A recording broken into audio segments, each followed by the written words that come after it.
Hola, en la clase de hoy vamos a estudiar los mecanismos que nos permiten regular nuestra presión arterial.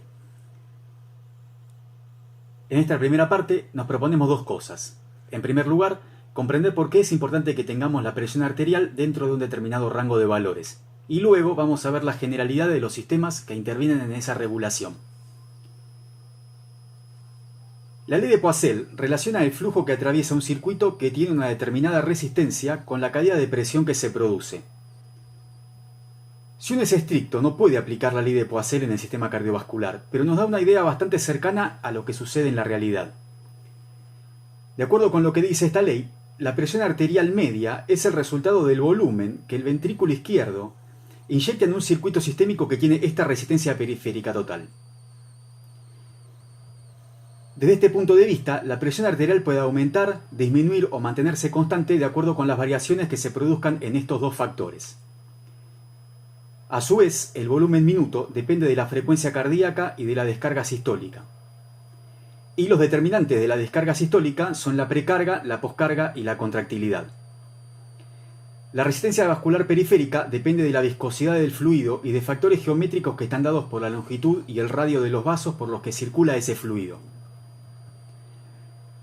Mantener la presión arterial en valores apropiados es importante para lograr perfundir los órganos de la economía.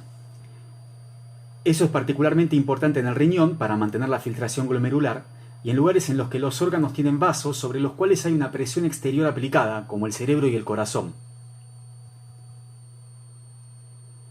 La regulación de la presión arterial se produce mediante la acción coordinada de varios sistemas, cuyas acciones se producen en escalas temporales distintas dependiendo de la velocidad y la duración de la respuesta que generan.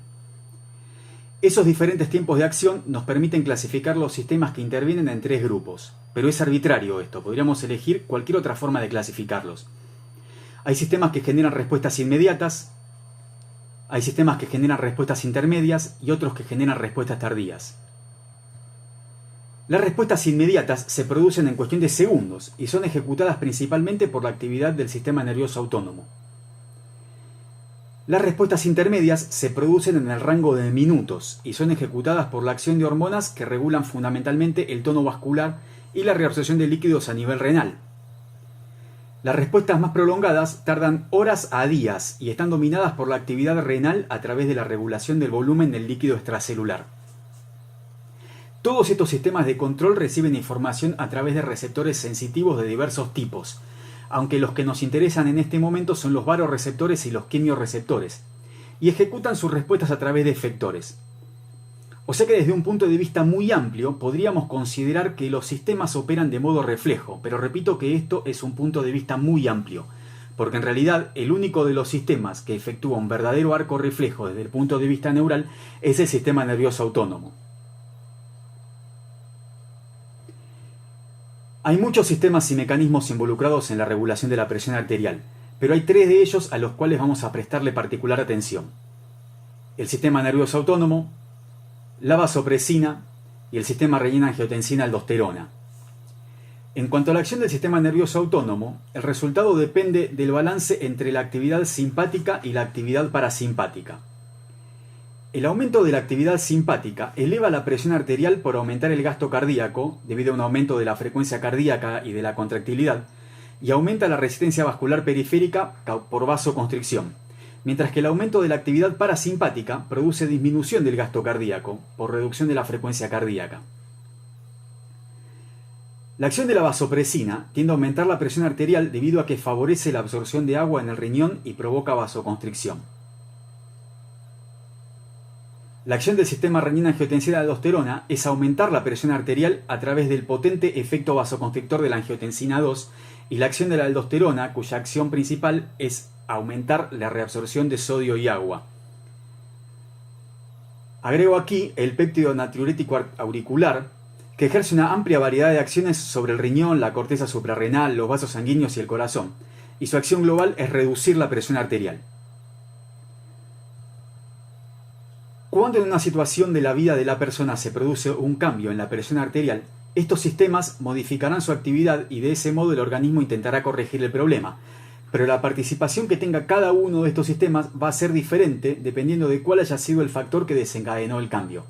Por ejemplo, Si en un momento determinado una persona experimenta una disminución de la presión arterial, estos sistemas van a responder intentando que la presión regrese a los valores del rango normal.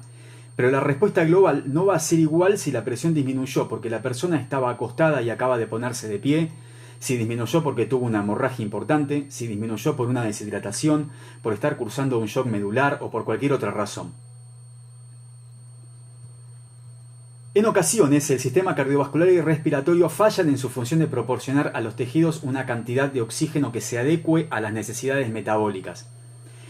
Aunque diferentes autores toman diferentes criterios para definir a qué se llama shock, para evitar confusiones voy a definirlo a partir de una característica que tienen en común todas las formas de shock.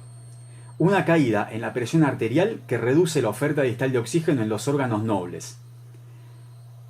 De acuerdo con la ley de Poiseuille, una caída en la presión arterial puede deberse a una disminución del gasto cardíaco, a una disminución en la resistencia vascular periférica o a una variación de ambas que combinada genere una disminución en la presión. Existen varias maneras de clasificar los tipos de shock y voy a elegir una forma de clasificación muy amplia que los divide en 4 tipos. El shock distributivo es aquel en el cual se produce una caída importante en la resistencia vascular periférica. Puede estar causado, por ejemplo, por una sepsis, una reacción anafiláctica o una vasodilatación generalizada neurogénica, como la que se produce en el shock espinal. El shock hipovolémico, en el cual se produce una disminución de la precarga del ventrículo izquierdo, causada por la caída del retorno venoso. Esto puede deberse, por ejemplo, a una hemorragia o a una deshidratación. El shock cardiogénico se debe a una caída en el volumen minuto causada por una falla cardíaca, ya sea por una caída en la contractilidad, como sucede por ejemplo en un infarto de miocardio, en las arritmias o en problemas de índole mecánica, como por ejemplo en una insuficiencia aórtica severa, aneurismas ventriculares o rotura de cuerdas tendinosas. Por último tenemos el shock obstructivo, en el que se produce por ejemplo, alguna obstrucción que impide el flujo de sangre a través del lecho pulmonar y que por lo tanto reduce la entrada de sangre en la aurícula izquierda, o bien una compresión mecánica externa, como sucede en una pericarditis constrictiva, en un taponamiento cardíaco o en un neumotórax a tensión.